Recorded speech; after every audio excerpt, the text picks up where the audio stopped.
Welcome to Uma சமையல். நான் இன்றைக்கி சாம்பார் பொடி அரைக்க போகிறேன். கீதாங்கிற ஒரு கேட்டிருந்தாங்க சப்ஸ்கிரைபர், சாம்பார் பொடி பண்ணி காமிங்க ஒன்று. அதுக்காக அவளுக்காக இப்போ பண்ணுறேன். இப்போ 1/4 கிலோ தனியா எடுத்துட்டுருக்கேன், மல்லிம்பால் கொத்தமல்லி விதை, அது 1/4 கிலோ மிளகா வத்தல், இது 50 கிராம் கடலைப்பருப்பு, 50 கிராம் வெந்தயம், 50 கிராம் ஜீரகம், 50 கிராம் மிளகு, ஒரு 2 ஸ்பூன் கடுகு, 50 கிராம் துவரம்பருப்பு, மஞ்சள், ஒரு வரலி மஞ்சள், ஒரு 7-8 மஞ்சள். இந்த மிளகாயும் தனியாகவும் இப்போ மழை காலமாக இருக்கிறதுனால நான் லேசாக சூடு பண்ணிக்கிறேன் வானிலையில். இல்லைன்னா நல்ல சம்மரில் நல்ல வெயில் இருக்கும், அப்போ வறுக்கவே வேண்டாம், அப்படியே காய வச்சுக்கலாம். இப்போ எல்லாத்தையும் சூடு பொறுக்க லேசாக கை பொறுக்கிற சூட்டுக்கு வறுத்துக்க போகிறேன்.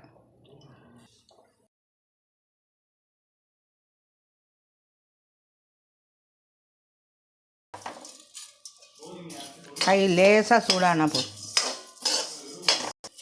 கைக்கு நல்லா சூடாகிடுது. இப்போ எடுத்துடுறேன் தனியாவை.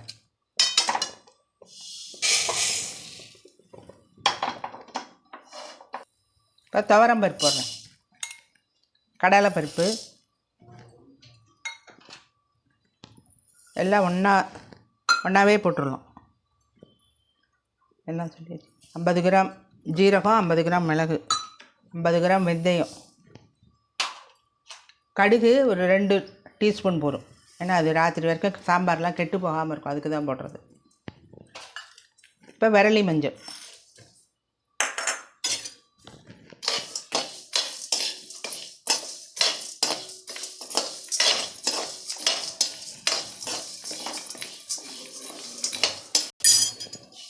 இப்போ கைக்கு நல்லா சூடாகிடுத்து, எல்லாத்தையும் இறக்கிடுறேன்.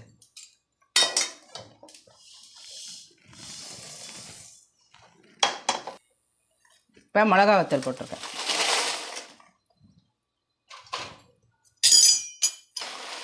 மிளகா வத்தல்லாம் காம்பு ஆயணும்னு அவசியம் இல்லை, நல்லா அரைப்பட்டுரும். இப்போ நான் 1/4 கிலோவுக்கு எல்லாம் கரெக்டாக அளவு போட்டிருக்கேன். நீங்கள் 1/2 கிலோவோ 1 கிலோவோ அரைச்சுட்டெல்லாம் அதுக்கு தகுந்த மாதிரி ஆட் பண்ணிங்க எல்லாத்தையும்.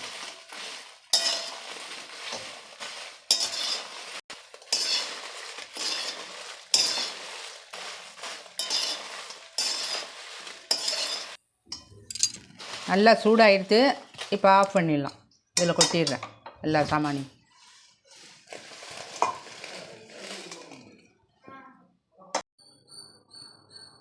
சாம்பார் பொடி அரைச்சின்னு வந்துட்டேன். இதை பாருங்க எப்படி இருக்குன்னு. நீங்களும் இதே மெஷர்மெண்ட்டில் செஞ்சு பார்த்துட்டு எனக்கு கமெண்ட்டில் சொல்லுங்க. கீதா